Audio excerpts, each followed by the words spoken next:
Ukraine, Iran, Israel போன்ற நாடுகளில் போர் நடந்தப்போ அங்கிருந்து தமிழர்களை எல்லாம் பாதுகாப்பாக நம்முடைய துறை தான் பாதுகாத்துச்சு, பாதுகாப்பாக மீட்டிட்டும் வந்திருக்கு.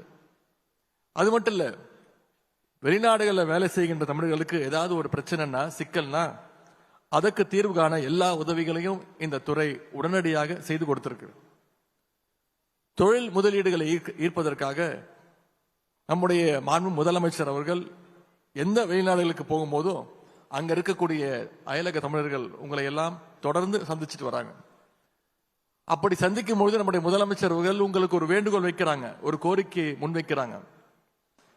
வெளிநாடுகளில் பல உயரங்களை அடைஞ்சிருக்கக்கூடிய தமிழர்கள் நீங்க தமிழ்நாட்டில் தொழில் தொடங்குகின்ற வகையில் முதலீடு செய்யணும், அந்த முயற்சியை நீங்க மேற்கொள்ளணும்னு இந்த வேண்டுகோளை நம்முடைய முதலமைச்சர் அவர்கள் தொடர்ந்து உங்களிடத்தில் வைக்கிறார்.